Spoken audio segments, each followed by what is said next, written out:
कोई भी सपना साकार करने के लिए सबसे जरूरी है सही कोच का होना। चुनिए सक्सेस एकेडमी रायपुर को और करें अपने IAS PSC और व्यापम का सपना साकार। Download the app now. फिर चलते हैं हमारे अगले टॉपिक की तरफ। यह है सर्वनाम। ठीक है, सर्वनाम आप सभी को पता है। सर्वनाम से आपको जैसे ही आ रहा होगा तो इसका एक डेफिनेशन याद आ रहा होगा, बिल्कुल वही कि संज्ञा के बदले में आने वाले शब्द जो है सर्वनाम कहलाते हैं। तो वही डेफिनेशन यहाँ भी चलेगा, छत्तीसगढ़ी में भी देखते हैं। इसके एग्जाम्पल के तौर पे समझते हैं इसको हम लोग।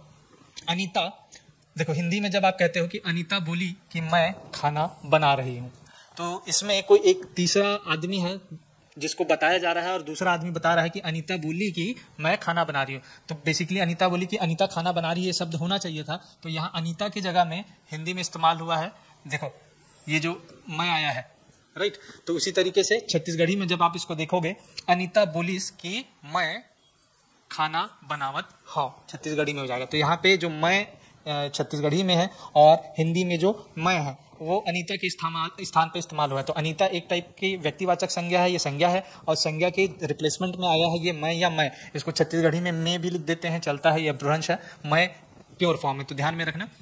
तो ये इस तरीके से एग्जाम्पल से आप समझ पा रहे होंगे। बाकी जो सर्वनाम है हिंदी की ही तरह है, इसके बारे में देखते हैं, आपको समझ में आएगा कि देखो हिंदी में ये बहुत इंपॉर्टेंट है। हिंदी में टोटल जो है 11 सर्वनाम के इस्तेमाल होते हैं, उपयोग होते हैं, जो कि सीधे सीधे संस्कृत से व्युत्पत्ति है या संस्कृत से आए हुए हैं, जबकि छत्तीसगढ़ी में 10 सर्वनाम है। ये बहुत इंपॉर्टेंट है, ये तथ्यात्मक जानकारी है, आपको किसी भी एग्जाम में पूछा जा सकता है। तो हिंदी में 11 इस्तेमाल होते हैं और छत्तीसगढ़ी में 10। और चूंकि हम जानते हैं कि हमारा लगभग व्याकरण जो हिंदी से ही लिया गया है, तो लगभग जैसे हिंदी में इस्तेमाल होते हैं वैसे ही छत्तीसगढ़ी में इस्तेमाल होते हैं, बस छत्तीसगढ़ी रूप में होते हैं।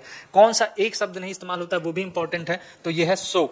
सो जो है हिंदी का जो है प्योर सर्वनामिक शब्द है और हमारे में सो इस्तेमाल ही नहीं होता छत्तीसगढ़ी में, ये ध्यान रखना है। और हिंदी में भी इसकी लिमिटेशन है, हिंदी में ये गद्य फॉर्म पे इस्तेमाल नहीं होता। जहाँ पे लेखन शैली में गद्य हो, जैसे पत्र लेखन या नॉर्मल जो राइटिंग ऐसे राइटिंग आप करते हैं, तो वहाँ पे इस्तेमाल नहीं होता, ये गद्य पे इस्तेमाल होता है। तो स्वतंत्र वहाँ भी नहीं है, ये केवल गद्य वाले हिस्से में इस्तेमाल होता है। जैसे रामचरितमानस के दोहे, छंद, रोला, ये सब जब आप लिखोगे, काव्य शैली में जब लिखोगे, तब सो का इस्तेमाल होता है, लेकिन गद्य शैली में नहीं होता। इसलिए छत्तीसगढ़ी में उसकी संभावना ही नहीं बनी आने की, क्योंकि यहाँ गायन शैली जो है वो भी गद्यात्मक फॉर्म से गायन शैली है, बहुत ज्यादा छंदात्मक नहीं होते हैं, मतलब ज्यादा उस पे चमत्कार वाले चीजों का प्रयोग नहीं किया जाता है। तो देख लेते हैं कौन कौन से हिंदी में है। मैं आप इस्तेमाल करते हो, मतलब अपने के लिए, फिर तुम किसी और के लिए, आप, यह, वह, जो, सो, कोई, कुछ, कौन और क्या। तो ये 11 है इस तरीके से। और इन्हीं के छत्तीसगढ़ी में अगर फॉर्म देखें तो मैं की जगह मैं इस्तेमाल होता है, मैं या मैं। तुम की जगह तय इस्तेमाल होता है। आप बेसिकली छत्तीसगढ़ी का शब्द नहीं है, है ना। लेकिन चूंकि मॉडर्नाइजेशन का जमाना है और लगभग गाँवों का भी शहरीकरण होता चला जा रहा है, तो सम्मान के तौर पे आजकल लोग जो है आपका इस्तेमाल करने लगे हैं और आपको छत्तीसगढ़ी में भी शामिल कर लिया गया है सर्वनाम के तौर पे। नहीं तो पहले 9 ही सर्वनाम इस्तेमाल होते थे। तो आप हिंदी से लिया हुआ हमें एज इट इज, क्योंकि देखो ये जो तय है यही इस्तेमाल होता था, तुम वाला जो सेंस है। जैसे हिंदी में होता है आपका जो परस्पर व्यक्ति है, आपके बराबर का व्यक्ति, उसको आप तुम से संबोधित करते हो कि तुम कहाँ जा रहे हो, आपका दोस्त है या भाई है बराबर एज का, तो तुम कहाँ जा रहे हो, है ना। लेकिन या तुम खाना खा लो ऐसा बोलते हो। लेकिन जब बड़े को आप कह रहे हो तो आप खाना खा लीजिए, है ना, आप खाना खा लो ऐसा कहोगे, तुम खाना खा लो नहीं कहते हो। लेकिन छत्तीसगढ़ी में ये तय भी चल जाता है, लेकिन बोलने का तरीका चेंज हो जाता है। जैसे दोस्त को बोलेंगे जब इसी चीज को कि तय खाना खा ले, डायरेक्ट एक सीधा सेंस में रहेगा, तय खाना खा ले। लेकिन जब इसी चीज को अपने से बड़े किसी अंकल को कह रहे हैं या पापा को कह रहे तो तय खाना खा ले, ऐसा टाइप का, मतलब जो फ्लो है वो चेंज हो जाता है। तो ऐसे ही इस्तेमाल होता था पहले छत्तीसगढ़ी में, लेकिन अब सम्मान पूर्वक देने के लिए आजकल ये आप भी आ गया है, तो ये भी इसमें शामिल है। फिर यह की जगह में एह या एह ऐसा इस्तेमाल होता है। फिर वह की जगह ओह या ओह ऐसा इस्तेमाल होता है। फिर जो की जगह जौन, है ना, सो इस्तेमाल नहीं होता है। कोई के लिए कौन हो, वो कोई वाला सेंस, कोई आया होगा, कौन हो, आए हो ही छत्तीसगढ़ी में। कुछ के लिए कुछ, है ना, ये कुछ या कुछ दोनों चलता है, ध्यान में रखना, कुछ के लिए कुछ या कुछ, है ना, कुछ लाए हो ही, कुछ लाए हो ही, छत्तीसगढ़ी में दोनों चलता है। फिर कौन के लिए कौन, है ना, कौन आया है तो कौन आए हैं छत्तीसगढ़ी में हो जाएगा। और क्या के लिए का, है ना, क्या लाया है, का लाने हैं, ऐसा छत्तीसगढ़ी में हो जाता है। तो ये टोटल जो 10 सर्वनाम है छत्तीसगढ़ी को ध्यान रखना, नंबर ध्यान रखना जरूर, ये फैक्ट वाइज कभी भी पूछा जा सकता है। हिंदी में 11 होते हैं और छत्तीसगढ़ी में 10। फिर देखते हैं सर्वनाम के प्रकार पे। सर्वनाम आपको परिभाषा समझ में आती है, उसमें कोई दिक्कत नहीं है, इसलिए मैं ज़्यादा ब्रीफ नहीं कर रहा हूँ उसको। अब सर्वनाम के प्रकार जो है 6 प्रकार होते हैं, जरा याद करो कौन कौन से प्रकार होते हैं, फटाफट अगर ध्यान आ रहा हो तो, है ना। ये 6 प्रकार आपको ध्यान भी रखने हैं और नाम भी याद रखना है। हिंदी में भी 6 होते हैं, यहाँ भी 6 होते हैं, छत्तीसगढ़ी में देख लेते हैं कौन कौन से हैं। तो ये है पहला पुरुषवाचक सर्वनाम, फिर निजवाचक सर्वनाम, फिर निश्चय, फिर अनिश्चयवाचक सर्वनाम, फिर प्रश्नवाचक सर्वनाम, फिर संबंधवाचक सर्वनाम। सर्वनाम में कोई ज्यादा दिक्कत नहीं होती है क्योंकि ये वाक्य में जैसे प्रयोग हो रहे होते हैं उसी के आधार पे ये डिफाइन हो जाते हैं, तो इसको आपको ज्यादा दिमाग लगाने की आवश्यकता नहीं पड़ती है, केवल इसको छोड़ के। पुरुषवाचक सर्वनाम में थोड़ी डिटेलिंग होती है क्योंकि उत्तम पुरुष, मध्यम पुरुष और अन्य पुरुष का कॉन्सेप्ट है। बाकी निजवाचक, निश्चय और अनिश्चय और प्रश्नवाचक और संबंधवाचक डिटेलिंग समझ में आ जाती है। इसको देखते हैं धीरे धीरे क्या है छत्तीसगढ़ी में, इसके क्या प्रारूप है। तो पुरुषवाचक सर्वनाम, तो ये इसके परिभाषा को जान लें आप पहले। पुरुष अथवा स्त्रियों, जो भी वाक्य में पुरुष या स्त्री होंगे उनका अगर आप नाम बदल के कोई शब्द ला रहे हैं तो ये पुरुषवाचक सर्वनाम कहते हैं। पर्टिकुलर पुरुष या स्त्री के नाम को आपने चेंज किया, जैसे सीता, जैसे हमने अपने एग्जाम्पल में अनीता को चेंज किया था उसके मैं से, तो इसी तरीके से यह वह भी चेंज होता है। तो इसको देखते हैं क्या क्या एग्जाम्पल हो सकते हैं। जैसे हिंदी में आप इस्तेमाल करते हो मैं, है ना, अपने लिए, हम बहुवचन सेंस में, फिर तुम दूसरे के लिए, आप, यह, वह, ये, वे। तो अब छत्तीसगढ़ी में क्या हो जाता है, मैं का मैं, हम का हमन, तुम का तय, है ना, आप तो आप ही इस्तेमाल होता है। फिर तुमन, तय का तुमन मतलब बहुवचन हो गया, आप मन जब कहते हैं तो, है ना। उसी तरीके से ये वो, ये और वो के लिए, यह वह के लिए भी ये वो। तो ये सारे छत्तीसगढ़ी के एग्जाम्पल हो गए। इसके कुछ प्रकार जो होते हैं पुरुषवाचक के भी सर्वनाम के जो है 3 प्रकार। तो देखो इसमें बेसिकली जब पुरुषवाचक की बात करते हो तो 3 सेंस आपको जानने हैं, ये बहुत इंपॉर्टेंट है। पुरुषवाचक सर्वनाम के 3 प्रकार होते हैं और इसमें उत्तम पुरुष, मध्यम पुरुष और अन्य पुरुष का कॉन्सेप्ट, ये आप लगातार पढ़ते आए हो बचपन से, लेकिन इसमें समझने में कई लोगों को दिक्कत होती है। इसको सिंपल फॉर्म में समझते हैं। 2 लोग बैठे हैं और बात कर रहे हैं, या इसमें लेखन और श्रोता दोनों होता है, लेकिन अभी बातचीत के एग्जांपल से समझते हैं। 2 लोग बैठे हैं और बात कर रहे हैं, तो जैसे मैं हूं और एक और कोई व्यक्ति है, मैं उसको बता रहा हूं और हम कभी तीसरे व्यक्ति की बात कर रहे हैं। अक्सर होता है 2 लोग बैठेंगे तो तीसरे की चारी चुगली। तो तीसरे के व्यक्ति के बारे में जब बात कर रहे हो तो जो बता रहा है, मतलब मैं जो बता रहा हूं, मैं जो हूं उत्तम पुरुष, जो बात कर रहा है, जो सुन रहा है श्रोता है, मैं वक्ता हूं यहाँ पे, और जो सुन रहा है वो श्रोता है। तो श्रोता जो है मध्यम पुरुष हो गया, मैं उत्तम पुरुष हो गया क्योंकि मैं बता रहा हूं कि मेरे पास जानकारी है, और मध्यम पुरुष जो कि सुन रहा है क्योंकि उसके पास जानकारी नहीं है, और अन्य पुरुष कौन हो जाएगा, जो हम दोनों के बीच में है ही नहीं, तीसरा कोई व्यक्ति है जो कहीं बैठा है और उसके बारे में हम लोग यहाँ पे परिचर्चा कर रहे हैं, तो ये हो गया अन्य पुरुष।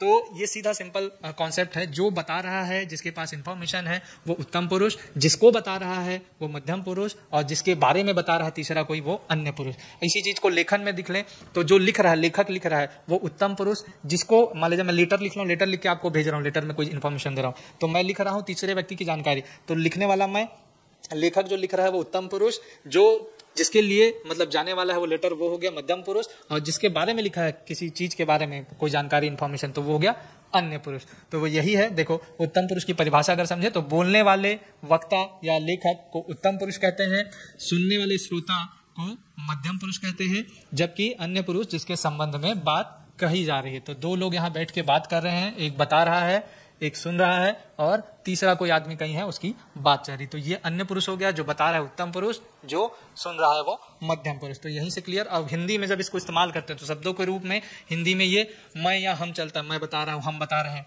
फिर तुम सुनो या आप सुनो, तुम आप ऐसा इस्तेमाल करते हो। फिर अन्य पुरुष के लिए वह, यह या वे या ये ऐसा डिनोट करते हैं। तो ये अन्य पुरुष के हिंदी एग्जाम्पल हो गए। अब इसी को छत्तीसगढ़ी में कैसे देखते हैं जरा हम देख लें। इसको देखो, उत्तम पुरुष में, उत्तम पुरुष की जब बात कर रहे हो तो यहाँ पे एक वचन में मैं, है ना, मैं की जगह मैं इस्तेमाल होगा, और इसी का कुछ अपरूप, विकारी रूप, मतलब अलग अलग छत्तीसगढ़ी लैंग्वेज के डिफरेंट पार्ट है, मतलब उत्तर से दक्षिण छत्तीसगढ़ी जो जाओ तो थोड़े विकार उत्पन्न होते हैं। कई कई जगह मैं भी लिखा जाता है, मैं भी बोला जाता है। फिर इसी का विकारी रूप में मोर भी इस्तेमाल होता है, जैसे ये मोर पेन हरे, है ना, तो मोर मैं का ही सेंस देता है, मेरा मेरा वाला, ठीक है। फिर मोला, मतलब जब मैं किसी को बताने की कोशिश कर रहा हूँ कि मोला पानी चाहिए, तो ये मूला जो शब्द है ये भी एक वचन में उत्तम पुरुष की तरफ आ गया। इसी तरीके से मोह भी इस्तेमाल होता है, मोह जाहूं, ऐसा टाइप का कुछ जगहों पे छत्तीसगढ़ी में चलता है। तो ये सारे के सारे एक वचन उत्तम पुरुष। इसी तरीके से बहुवचन में जब बनाओ तो हम इस्तेमाल करते हैं उसी को हमन अपरूप फॉर्म में, फिर हम मन, ये मतलब इसका संधि करोगे तो ये हमन हो जाएगा। तो ये दोनों सिमिलर है। फिर हमर, ये सब बहुवचन में इस्तेमाल, हम जो हिंदी में इस्तेमाल करते हैं उसी के अलग अलग विकारी रूप है। इसी तरीके से छत्तीसगढ़ी में जब मध्यम पुरुष की तरफ चलो तो एक वचन में तय होता है, जिसको हिंदी में तुम कहते हैं या आप इस्तेमाल करते हो, तो आप ही हो गया। अब तय का विकारी रूप इस्तेमाल होता है तय, है ना, ये अन की मात्रा भी लगा के इस्तेमाल होता है। फिर फिर तय या तोर, ये तोर पेन हरे, है ना, तय कहाँ जावत हस, है ना, तय कब आबे, तो ये भी इस्तेमाल होता है। तो ये अपरूप में है और इसी का सेंस देते हैं तय का, है ना, एक वचन में मध्यम पुरुष। उसी तरीके से बहुवचन में जब जाओ तो जैसे तुमन, मतलब तुमन कहाँ जाते हो, बहुत सारे लोग हैं उनको पूछ रहे हैं तुमन कहाँ जाते हो, है ना, तुम्हार घर कहाँ है, मतलब बहुत सारे लोग आए हैं, मान लो जैसे अभी प्रवासी मजदूर आ जा रहे थे, तुम्हार राज्य कौन हरे, तो ये तुम्हार का सेंस हो गया। फिर बहुवचन सम्मानजनक रूप से बनाना है तो आपमन इस्तेमाल करते हैं जैसे हिंदी में, वैसे ही यहाँ भी आपमन चलता है। उसके बाद अन्य पुरुष की तरफ जब जाओ तो एक वचन में ये, वो, ओ, ओहर, ओकर, एहा, ओहा, एखर मतलब इसका, ओखर मतलब उसका, ऐसा इस्तेमाल होता है। एहा मतलब यह, ओकर मतलब ओखर, वही ओखर और ओकर एक ही टाइप के शब्द हैं, बस चेंज हो रहा है सेंस। और ओहर मतलब वह, वही वाला सेंस है। तो इस तरीके से ये शब्द जो है सिंगुलर फॉर्म में इस्तेमाल होते हैं। और ये सारे शब्द केवल यही छूंगे ऐसा नहीं है, ये वाक्य के प्रयोग के आधार पे हैं। तो कुछ जगह वाक्य के प्रयोग के आधार में अलग सर्वनाम में भी आपको दिखेंगे, तो वहां घबराने का नहीं है कि ये तो वहां पढ़े थे यहाँ कैसे आ गया। ये वाक्य में प्रयोग के आधार पे बेसिकली देखो, कुछ का तो रीजनली वो है कि वो वहीं फिक्स है, लेकिन बाकी सबको वाक्य जब बनाओगे तो वाक्य के आधार पे कैसे प्रयोग में आ रहा है उसके आधार पे आपको चुनना पड़ता है। कुछ शब्द कॉमन मिलेंगे आपको, हिंदी में भी वैसे ही मिलते हैं और छत्तीसगढ़ी में भी वैसे मिलेंगे, राइट। फिर बहुवचन में जब जाओगे तो ओमन, उमन, उमन ऐसा लिखते हैं, ये अपभ्रंश रूप में है, ओमन कह देते हैं तो उमन भी हो जाता है ना। तो ये सारे के सारे आपके उनके एग्जाम्पल हो गए कि पुरुषवाचक सर्वनाम के जो 3 प्रकार हैं उनको हम लोगों ने अलग अलग रूप से देखा। अब थोड़े से उदाहरण देख लेते हैं कि कैसे कैसे होते हैं। तो जैसे हिंदी एग्जाम्पल में है मैं स्कूल जा रहा हूँ, ये हिंदी का शब्द है, मैं स्कूल जा रहा हूँ। तो मैं किसकी जगह इस्तेमाल हुआ है, मेरा कुछ नाम होगा लेकिन मैं नाम नहीं बताऊंगा, अच्छा नहीं लगता है भाई, पर्टिकुलर मेरा नाम अवनीश है तो अवनीश स्कूल जा रहा हूँ ऐसा नहीं बोलेगा ना आदमी, तो उसके जगह सर्वनाम इस्तेमाल हुआ है मैं, है ना। मैं छत्तीसगढ़ी में जब कहोगे तो मैं स्कूल जावत हूँ ऐसा हो गया। तो मैं जो है मेरे नाम की जगह इस्तेमाल किया गया है मेरे द्वारा, तो ये हो गया मैं जो है सर्वनामिक शब्द है यहाँ के लिए। इसी तरीके से अच्छा ये उत्तम पुरुष का उदाहरण हो गया, ये ध्यान रखना है ना, उत्तम में है क्योंकि मेरी बात कर रहा हूँ मैं। फिर जब सेकंड वाला एग्जाम्पल देखते हो तुम कहाँ जा रहे हो, हिंदी में तुम कहाँ जा रहे हो, इसके लिए हो गया छत्तीसगढ़ी जब बनाओगे तो तय कहाँ जावत हस।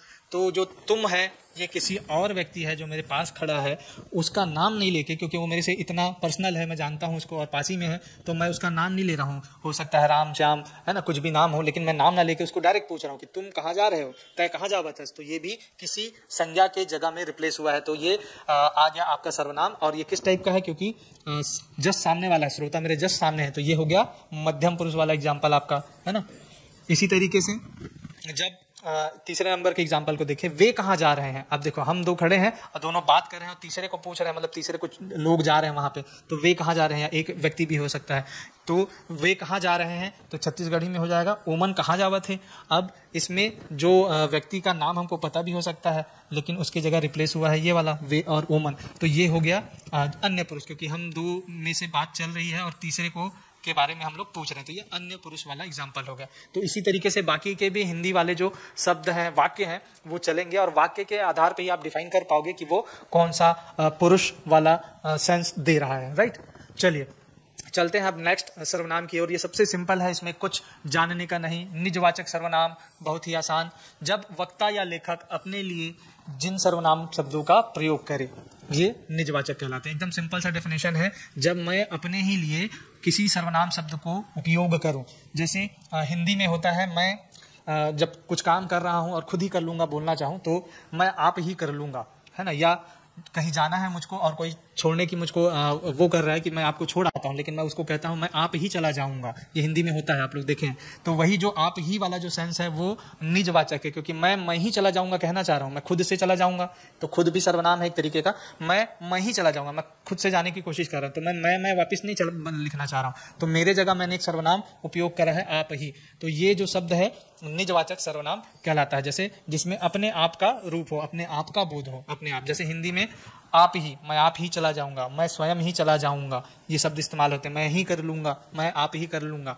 उसी तरीके से छत्तीसगढ़ी में कौन कौन से निजवाचक शब्द होते हैं, ये ज्यादा इंपॉर्टेंट है आपके लिए। देखो, इसमें अपन भी इस्तेमाल होता है, मैं अपने चल दूं या आपेच चल दूं। फिर सीएम या स्वयं, ये दोनों इस्तेमाल होता है, ये स्वयं भी इस्तेमाल होता है डायरेक्ट, और इसी का अपरूप फॉर्म चलता है छत्तीसगढ़ में सीएम। मैं स्वयं ही चला जाऊंगा, जैसे हिंदी में कहोगे तो यहाँ छत्तीसगढ़ी में मैं सीएम ही चला जाऊंगा या मैं स्वयं ही चला जाऊंगा भी इस्तेमाल होगा। या इसी के सेंस में सवांगे, ये बहुत इंपॉर्टेंट शब्द है, रेयर इस्तेमाल होता है छत्तीसगढ़ी में, लेकिन यह है निजवाचक, इसको ध्यान में रखना है। सवांगे भी इस्तेमाल होता है निजवाचक के लिए, मैं सवांगे ही चला जाऊंगा, इसका भी सेंस स्वयं का ही आता है। खुदे या खुदेच चल दूं, है ना, खुदे या खुदेच या आपेच, है ना, अपने आप चल दूं, ऐसा कहते हैं छत्तीसगढ़ी में। तो ये सारे जो है निजवाचक सर्वनाम के एग्जाम्पल हैं आपके छत्तीसगढ़ी में। इसके कुछ मतलब जहां आप हिंदी में आप ही या स्वयं का इस्तेमाल करते हैं, उसके जगह इनमें से किसी का भी इस्तेमाल करके उसका आप प्रतिपूर्ति कर सकते हैं। तो कोई टेंशन वाली बात नहीं है, कोई भी शब्द उठा के वहां इनके जगह पे आप फिट कर दो, आपका वाक्य बन जाएगा। ठीक है, देख लेते हैं एग्जाम्पल के तौर पर। हिंदी में जैसे मैं अपना काम आप ही कर लूंगा, मतलब वही है, मैं अपना कार्य जो है स्वयं कर लूंगा। हिंदी में स्वयं भी लिखोगे तो चलेगा यहाँ पे। वैसे ही छत्तीसगढ़ी में इसमें आओगे तो मैं अपन बुता आपेच कर लूँ, मैं अपन बुता सवांगे कर लूँ, मैं अपन बुता खुदेच कर लूँ। तो कुछ भी लिखो, यहाँ पे आपेच की जगह सवांगे लिख दो तो भी चलेगा, स्वयं भी लिखोगे तो भी चलेगा, खुदेच लिख दो तो भी चलेगा, है ना, और आपेच लिख दो तो भी, आपेच तो है ही है। इसके अलावा तो जो भी निजवाचक है उनका सिमिलर अर्थ है, आप ही का सेंस आता है, वो वाक्य के आधार पर आपको जो सुटेबल लग रहा है आप रख दो, वाक्य आपका प्रतिपूर्ण हो जाएगा। राइट, चलिए अब चलते हैं। नेक्स्ट जो सर्वनाम है आपका यह है निश्चय वाचक सर्वनाम। इसमें किसी निश्चित व्यक्ति, वस्तु, घटना, कर्म के लिए प्रयुक्त होता है, मतलब इस पे निश्चय का बोध होता है कि वो घटना या वो वस्तु निश्चित ही है, निश्चित है, मतलब फिक्स रहता है उसमें अमाउंट जो है, आपको पता लग जाता है कि हाँ वो है या हुआ है। तो देखते हैं एग्जाम्पल के तौर में, हिंदी में आप यह, वह, ये वाक्य में जब प्रयोग करोगे तो समझ में आएगा। ये छत्तीसगढ़ी में ये के लिए ये हर, वह के लिए वो हर, एहा ओहा, देखो एहा ओहा उधर भी इस्तेमाल किए थे। ठीक है, इच उहिच, ये थोड़ा बलवाची है, इच्छा करे हुई, निश्चित भी है और उसमें बल भी लगाया जा रहा है, इच इसमें प्रत्यय लगा हुआ है, तो इच उहिच, ओमन एमन, तो ये सब इस्तेमाल होते हैं निश्चयवाचक सर्वनाम के अंतर्गत। उदाहरण पे देखते हैं जरा। यह अच्छा आदमी है, हिंदी में जब कहो कि यह अच्छा आदमी है, निश्चित है, देखो आपने निश्चय कर दिया कि वह आदमी अच्छा है। उसी को अगर छत्तीसगढ़ी में कहो तो ये हर बने मनखे हरे, या ए, है ना, ये बने मनखे आए, ऐसा भी कहते हैं। तो ये जो यह इस्तेमाल हुआ है, यह जो है ये सर्वनाम है, और किसके लिए हो रहा है, ये इस आदमी के लिए हो रहा है ना, इस मनखे के लिए। तो वो अच्छा आदमी है या बने मनखे बताने के लिए इसका इस्तेमाल किया जा रहा है। तो इसी तरीके से इन बाकी सब का भी इस्तेमाल आप कर सकते हो, जैसा हिंदी में आप करते हो, बस रिप्लेसमेंट है, निश्चय होना चाहिए वहां पे। राइट, अब चलते हैं अनिश्चयवाचक सर्वनाम की ओर। ये क्या है, तो जो सर्वनाम शब्द किसी निश्चित व्यक्ति, वस्तु या स्थान का बोध नहीं कर रहा है, मतलब अब अनफिक्स है, कोई आ रहा है, कहते हो ना हिंदी में, है ना, कुछ ला रहा है, तो ये सारे जो सेंस है, मतलब अब उसमें हमको पता नहीं क्या आ रहा है क्या नहीं आ रहा है। निश्चयवाचक में क्या था, फिक्स था, है ना। तो यहाँ पे देखो क्या है, उदाहरण के तौर पे जब हिंदी में देखते हैं तो क्या क्या इस्तेमाल करते हैं, कोई आदमी आया होगा, है ना, कुछ लाया होगा। तो अब क्या लाया है वो फिक्स नहीं, लेकिन कुछ लाया है, इतना पता है, लाया है वो फिक्स है, लेकिन क्या लाया है वो फिक्स नहीं है। तो इसलिए वहां पे कुछ का इस्तेमाल करें, तो कुछ हुआ मतलब निश्चित नहीं है, उसके आपने क्वेश्चन मार्क लगा दिया, है ना, अनिश्चय है, उसमें क्या लाया है पता नहीं। इसी तरीके से छत्तीसगढ़ी में कोई के लिए इस्तेमाल होता है कौन हो आए हो ही, ऐसा इस्तेमाल करते हैं। जबकि कुछ मतलब कुछ या कुछ दोनों चलता है, छत्तीसगढ़ी में कुछ भी कहते हैं कुछ जगहों पे, तो वो चलता है, कोई दिक्कत नहीं है। तो कुछ लाए हो ही या कुछ लाए हो ही, कुछ लाए हो ही मतलब फिर से वही, आपको पता नहीं, कुछ तो लाया है लेकिन उस पर निश्चितता नहीं है क्या लाया है। तो इसके एग्जाम्पल के देख लेते हैं, उसमें थोड़ा आपको ज्यादा समझ में आएगा। इसमें है हिंदी में जब देख रहे हैं कि मुझे बाजार से कुछ लाना है, मुझे बाजार से कुछ लाना है, मतलब अगर इसको हटा दूं कुछ को, तब भी ये सेंटेंस पूरा मुझे बाजार से लाना है, क्या लाना है। तो यहाँ पे जो कुछ है ये अनिश्चय वाचक सर्वनाम की भूमिका निभा रहा है ना, कि लाना है उसको आता है, लेकिन क्या लाना है अभी फिक्स नहीं है कुछ। अब इसी को छत्तीसगढ़ी में कहोगे तो मोला बाजार ले कुछ हो या कुछ लाना है, तो ये ठीक हो गया। उसी तरीके से कोई वाले सेंस में देख लो, कोई आ रहा है, कहते हैं ना घर में कोई मेहमान आ रहा है, तो कौन हो आवत है छत्तीसगढ़ी में हो जाएगा। और ये सेंस दे रहा है किसी व्यक्ति के आने का, लेकिन कौन आ रहा है पता नहीं, कोई तो आ रहा है, राइट। चलो तो चलते हैं नेक्स्ट। मैं उम्मीद कर रहा हूँ कि निश्चय आपको क्लियर हो गया। हिंदी में जैसा है वैसा ही है, कुछ विशेष नहीं है, बस शब्दों को ध्यान में रखना कि वहां क्या इस्तेमाल होता है और छत्तीसगढ़ी में क्या इस्तेमाल हो रहा है। फिर वाक्य में प्रयोग वह शब्द, इच्छा प्रश्नवाचक का परिभाषा देख लेते हैं पहले। वाक्य में प्रयोग वह शब्द जिससे किसी व्यक्ति, वस्तु, स्थान, विषय में प्रश्न उत्पन्न हो। मतलब आपने उसमें प्रश्न मार्क लगाया कि उससे कौन आ रहा है ना, क्या खा रहा है, इस टाइप के जो प्रश्न होते हैं, तो ये जब वाक्य में प्रयोग करोगे और उससे प्रश्न का सेंस आए तो इनको क्या कहते हैं, प्रश्नवाचक सर्वनाम। और इनको पहचानने का सबसे सरल तरीका है, इस टाइप का जो भी सर्वनाम प्रयुक्त हुआ होगा उस वाक्य के पीछे में क्वेश्चन मार्क जरूर लगा होगा। तो इसकी निशानी है अपने आप में पहचानने की, जब भी वाक्य में प्रयोग होगा तो क्वेश्चन मार्क जरूर लगवाएगा। तो जैसे हिंदी में आप इस्तेमाल करते हो क्या, है ना, कौन, कौन आ रहा है, कहाँ जा रहा है ना, कब आया था, कितना लाया था, है ना, क्यों आया था, कैसे आया था, किसका, है ना, ये सारे इस्तेमाल करके आप शब्द बनाते हो। ये सामान किसका है, यह गाड़ी किसकी है, तो ये सब प्रश्नवाचक का सेंस देंगे जैसे ही वाक्य में प्रयोग होंगे। उसी तरीके से छत्तीसगढ़ी में का मतलब क्या लाना है ना, का। फिर कौन, कौन को कौन या कौन मन, मतलब बहुवचन में करोगे तो कौन को कौन भी लिखते हैं, मतलब ये कौन का सेंस देता है, कौन आए हैं, कौन आए हैं छत्तीसगढ़ी में। फिर बहुत सारे लोग आए तो कौन मन आए हैं, ऐसा भी पूछते हैं, तो ये तीनों के तीनों कौन का ही सेंस देते हैं।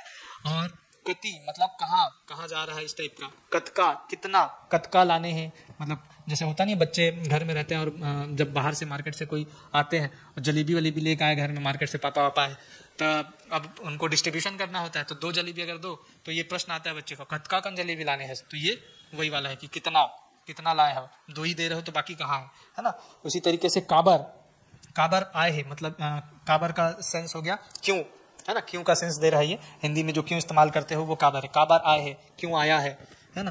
कैसे मतलब कैसे का सेंस दे रहा है, वो वाला कैसे, कैसे, कैसे आए हैं। फिर काकर, काकर ये बहुत इंपॉर्टेंट, काकर जो है किसका के लिए इस्तेमाल होता है ना, काकर कपड़ा है ना, कोई गाड़ी खड़ी, काकर गाड़ी है, किसकी गाड़ी है, जैसे आप पूछते हैं हिंदी में। तो ये सारे छत्तीसगढ़ी के प्रश्नवाचक सर्वनाम है। इनका जब भी प्रयोग करोगे वाक्य में तो वाक्य के अंत में क्वेश्चन मार्क लग जाएगा, क्योंकि ये प्रश्न पूछने के लिए ही इस्तेमाल होते हैं ये वाले सर्वनाम। तो देख लेते हैं कुछ उदाहरण के तौर पर, तो आपको ज्यादा समझ में आएगा। जैसे हिंदी में तुम क्या कर रहे हो, तो अपने आप प्रश्न लग गया वहां पे, प्रश्नवाचक। ये इंपॉर्टेंट है, ध्यान में रखना, इस शब्द में प्रश्नवाचक नहीं लगाओगे हिंदी में भी तो गोला घेर के नंबर काटा जा सकता है। तो तुम क्या कर रहे हो, तो यहाँ पे क्या जो है ऐसा सर्वनाम है जिसने इसमें प्रश्नवाचक सेंस लगाया है, तो ये प्रश्नवाचक सर्वनाम हो गया। ते, अगर इसी को छत्तीसगढ़ी में कहें तो ते काय करथस, ते का करथस, तो का जो है क्या के फॉर्म में आया यहाँ पे, तो इसको ध्यान में रखना है। फिर वैसे ही हिंदी में जाए तो वहां कौन खड़ा है, वहां कौन खड़ा है, कोई किसी को देखा और वहां कौन खड़ा है पूछ रहा है। अब इसी को छत्तीसगढ़ी करो तो वहां कौन खड़े हवे, तो कौन और कौन, है ना, कौन जो है हिंदी शब्द हो गया आपके लिए और कौन जो है छत्तीसगढ़ी के लिए। इसी तरीके से यह गाड़ी किसका है, ये गाड़ी काकर है छत्तीसगढ़ी में, तो किसके की जगह काकर। तो देखो जैसे ही वाक्य में इसका प्रयोग करोगे तो आपको सेंस क्लियर हो जाएगा। तो किसी ऐसा अगर आपको ऑप्शन वाले प्रश्नों में आए और वहां पे आप फंसो तो उसको सिंपल से एक हिंदी सेंटेंस बना के कन्वर्ट करके देख लो, आप समझ जाओगे कि वो कौन सा सर्वनाम है, राइट। चलिए इसके बाद नेक्स्ट सर्वनाम है संबंधवाचक सर्वनाम।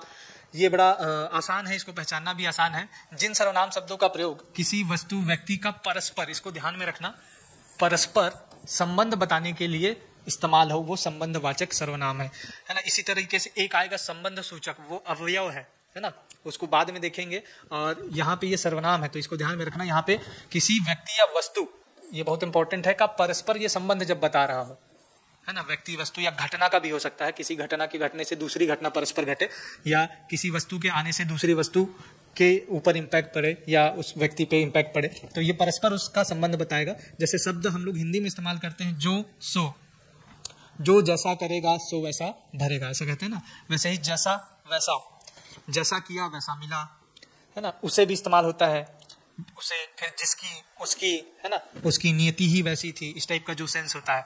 तो उसी को छत्तीसगढ़ी में क्या इस्तेमाल करते हैं जरा देखें। जेन या जौन भी कहते हैं, या जौन भी हो जाता है ये वाला जौन। अच्छा ये है जौन, है ना। उसी तरीके से तेन तौन, जेन जैसन करही तेन तैसन भरी वाला। तो उसी तरीके से तेन तेने, जेखर तेखर, जैसन तैसन और वैसन, जोन जैसन। जैसे जोशो का इस्तेमाल करते हैं वैसे ही छत्तीसगढ़ी में जैसन वैसन जौन तौन चलता है। जैसे जो जैसा करेगा सो वैसा भरेगा, तो जो जैसन करी तैसन भरी, है ना, ऐसा है, राइट। इसका सेंस इसको एग्जाम्पल से समझेंगे तो ज्यादा आसान होगा आपके लिए। एक उदाहरण के तौर पे देखते हैं। देखो जैसे अमूमन इस्तेमाल करते हैं हिंदी में, जैसा बोगे वैसा काटोगे, जैसा बोगे वैसा काटोगे। जैसे बोलते हैं ना, बोया पेड़ बबूल का तो फल काहे से होए, तो कांटे ही मिलेंगे। वैसे ही है, जैसा बोगे वैसा काटोगे, मतलब जैसा कर्म करोगे वैसा फल मिलेगा, ये सेंस कहता है। तो छत्तीसगढ़ी में हो जाएगा जैसन बोहू वैसन काटहू। तो समझ में आ रहा है। देखो ये जो जैसा और वैसा है, ये इन दोनों के बीच में एक तरीके से संबंध बता रहा है, बोने और काटने के बीच में। तो ये संबंध स्थापित कर रहा है दो घटनाओं के बीच में, दो कार्यों के बीच में कहा जाए कायदे से। बोने और काटने से कर्म और फल, कर्म और फल के बीच ये संबंध स्थापित कर रहा है कि जैसा बोगे वैसा ही मिलेगा, है ना। उसी तरीके से छत्तीसगढ़ी में उसको जैसन और वैसन कह देते हैं। इसी तरीके से अगला एग्जांपल देखते हैं। वह लड़का जो कल आया था पढ़ने में कमजोर है। जो लड़का, वह लड़का जो कल आया था, ऐसा भी कहते हैं ना, वह लड़का जो कल आया था वो पढ़ने में कमजोर है। तो अब ये जो है ये संबंध स्थापित करा रहा है इस कमजोर होने का इस लड़के के साथ, है ना। तो सीधा सीधा ये दो चीजों को जोड़ रहा है, दो लड़के के गुण को जोड़ रहा है। जो अब इसी को छत्तीसगढ़ी में जब आप लिखोगे, वो टूरा जेन या जौन दोनों इस्तेमाल कर सकते हो आप। काली आय रेस तेन हा, या वह, इसमें तेन नहीं लिखा हुआ तो पढ़े में कमजोर है या पढ़े में बोदा है, ऐसा भी कह देते हैं। तो है या आय, तो ये जो जेन है यहाँ पे वही जो वाला सेंस है, और लड़के और उसके पढ़ाई में कमजोरी को जोड़ रहा है। तो ये एक तरीके से क्या हो गया, संबंधवाचक सर्वनाम हो गया। तो ये आपको ध्यान में रखना है। ये जो शब्द है ये आपको ऐसे ही मिलेंगे, मतलब इक्विलेट करते हुए जैसे हिंदी में इस्तेमाल करते हो वैसे ही ये सारे इस्तेमाल होंगे, है ना। यहाँ पे जेन जौन, यहाँ पे जैसन तैसन भी इस्तेमाल कर सकते हो, बहुत तैसन काटहू ऐसा भी होगा, चलेगा, ठीक है। तो ये मैं उम्मीद कर रहा हूँ कि आपको संबंधवाचक समझ में आ गया होगा। और सर्वनाम से जो विगत वर्षों में आए हुए क्वेश्चन है वो जरा देख लेते हैं। अलग अलग प्रश्न पत्रों में आए हुए प्रश्न जरा आपसे इन सबको पढ़ने के बाद बन पा रहा है कि नहीं वो जरा देखते हैं। तो पहला प्रश्न है, स्वयं कैसन किस्म के सर्वनाम आए। देखो बीच में ये ट्रेड चला था छत्तीसगढ़ी में ही प्रश्न पूछने का, तो इसके लिए भी मेंटली प्रिपेयर रहें आप लोग कि ऐसा भी आ सकता है कभी भी। कैसन मतलब कैसा, ये ध्यान में रखना। किस्म मतलब किस्म का या प्रकार पूछ रहा है, किस्म या इसी को प्रकार कहो। तो बेसिकली कैसा, स्वयं जो है कैसा सर्वनाम है ये प्रश्न पूछ रहा है। तो आपके पास ऑप्शन है निजवाचक, संबंधवाचक, पुरुषवाचक, गुणवाचक या उपरोक्त सभी। तो सही उत्तर आपको पता होगा ही यहाँ पे, ये है निजवाचक सर्वनाम। हम लोग इसको पढ़ चुके हैं और निजवाचक को मैंने खासा आपको याद रखने को कहा था, क्योंकि इसमें शब्द है बहुत सारे, स्वयं, समांगे, ये सब हम लोग इस्तेमाल करते हैं, आपेच, है ना, खुदेच, ये सब जो है निजवाचक सर्वनाम है छत्तीसगढ़ी के। देखो इसमें वही है, टेंडेंसी इनकी यही रही है अभी तक एग्जाम में कि सीधा छत्तीसगढ़ी शब्द उठाओ और उसको दो और उसको सर्वनाम या संज्ञा या विशेषण क्रिया कुछ भी पूछना है तो सीधा शब्द उठाए और पिक कर रहे हैं इन लोग। कुछ जगहों पे अभी ट्रेंड देखने को मिला है वाक्य लगा के भी पूछ रहे हैं, जैसे मेंस वगैरह में आने लगा है। तो ये दोनों के लिए आपको तैयारी रखना है, इसलिए बोल रहा हूँ शब्दकोश बहुत जरूरी है, धीरे धीरे अपना अपग्रेड करना। और इसको कोई याद नहीं करा सकता, आपको बताया जा सकता है, लेकिन अपग्रेडेशन आपको खुद करना पड़ेगा, धीरे धीरे स्नेह स्नेह आपको पढ़ना पड़ेगा। तो इस पे बहुत फोकस रहिए। जितना ज्यादा आपके पास शब्दकोश होगा, खाली छत्तीसगढ़ी लैंग्वेज पे नहीं, हिंदी और अंग्रेजी की भी बात है, जितना ज्यादा आपके पास शब्दकोश स्ट्रांग होगा आप सब्जेक्ट पे कमांड करते जाओगे। क्योंकि देखो ये सारे नियम और उपबंध तो एक बार समझने के हैं, लेकिन ये जो शब्दकोश है, जो वर्ड आएंगे आपके पास, शब्द आएंगे, वो आपको ज्यादा कंफ्यूज करेंगे। तो उस पर आप ध्यान में रखिएगा। तो ये हो गया पहला प्रश्न। इसी तरीके से दूसरा देख लेते हैं। छत्तीसगढ़ी में प्रश्नवाचक शब्द नहीं है, मतलब प्रश्नवाचक सर्वनाम नहीं है, ये पूछ रहा है। तो क्या नहीं है भाई, देखो काबर, ऑप्शन ए, ऑप्शन बी है कारण, ऑप्शन सी काकर, ऑप्शन डी है कतका और ऑप्शन ई है कहाँ। मतलब प्रश्न जिससे नहीं बनेगा। तो अगर आप इसमें आपको डायरेक्ट याद नहीं आ रहा है तो आप इसको सेंटेंस फ्रेम करके देखते जाओ। जैसे काबर, काबर आए हस, हाँ तो ये प्रश्न बन रहा है। काकर, काकर कपड़ा है, काकर गाड़ी है, तो ये भी प्रश्न बन रहा है, तो ये भी है। फिर कतका, कतका, कतका कन लाने हैं, कतका कन खाइबर मिलही, तो ये भी प्रश्न बन रहा है, तो ये भी है। कहाँ ले आए हैं, कहाँ जावत है, तो ये भी प्रश्न बने थे। अब कारण जो है क्या प्रश्न बन रहा है, कारण आए हैं? नहीं। कारण किसके कारण आया है? तो किसके प्रश्न बनेगा? किसके प्रश्नवाचक है? कारण जो है आपको दिख रहा है कि ये प्रश्नवाचक नहीं बन पा रहा है, तो यही आपका सही उत्तर है। कारण जो है प्रश्नवाचक शब्द नहीं है। बाकी ये सब से आप छत्तीसगढ़ी में भी प्रश्न बना रहे हो, राइट। चलिए फिर चलते हैं। अनिश्चयवाचक सर्वनाम नहीं है, मतलब अब इसने सीधा एक सेंटेंस दिया और पूछ लिया निम्न में से नीचे वाला जो है कौन सा अनिश्चयवाचक सर्वनाम नहीं है, जिससे अनिश्चितता की बोध नहीं हो रही है, मतलब बाकी निश्चित होंगे। देखते हैं। ऑप्शन ए कोनो, ऑप्शन बी कुछु, ऑप्शन सी कहा, ऑप्शन डी कुछु कुछ, है ना। ऑप्शन ई इनमें से कोई नहीं। तो क्या है सही उत्तर? जरा जल्दी सोचें आप। ऑप्शन ए कोनो, ऑप्शन बी कुछु, ऑप्शन सी कहा, ऑप्शन डी कुछ, ऑप्शन ई इनमें से कोई नहीं। सही उत्तर मेरे ख्याल से आप सब आइडेंटिफाई कर रहे हो। अनिश्चय और निश्चयवाचक हम लोगों ने पढ़ा है, तो सीधा सीधा जो उत्तर है वो कहाँ हो जाएगा। और कहाँ जो है क्या है? प्रश्नवाचक है, सीधी बात है। पहला चीज तो कहाँ वाला सेंस, बाकी सब अनिश्चयवाचक है। कोनो आए हो ही पता नहीं है, कुछ लाए हो ही, कुछ लाए हो ही, और इनमें से कोई का तो बनता ही नहीं, क्योंकि उत्तर आ गया आपके पास। कहाँ जो है प्रश्नवाचक है, तो भैया अनिश्चयवाचक हो नहीं सकता, पहला चीज। और बाकी सब अनिश्चयवाचक है, राइट। चलिए इसी तरीके से नेक्स्ट प्रश्न जो है, निजवाचक सर्वनाम नहीं है। निजवाचक सर्वनाम नहीं है, इनमें से जो निजवाचक सर्वनाम नहीं है वो आपको चुनना है। तो इसका तो उत्तर ही आ गया आपके पास, तो दिक्कत नहीं है। सीएम समांगे आप इस्तेमाल करते हैं, आपको याद है, ठीक है। अपन भी हम लोग इस्तेमाल करते हैं, अपन, अपनेच, खुदेच, ये सब इसमें इस्तेमाल होता है। ओखर नहीं होता है। ओखर जो है निजवाचक सर्वनाम का उदाहरण नहीं है इस प्रश्न के लिए। इसी तरीके से अब आगे की क्लास में हम लोग फिर से परिचर्चा करेंगे। तब तक के लिए मैं अवनीश वर्मा अभी आपसे विदा लेता हूँ। धन्यवाद।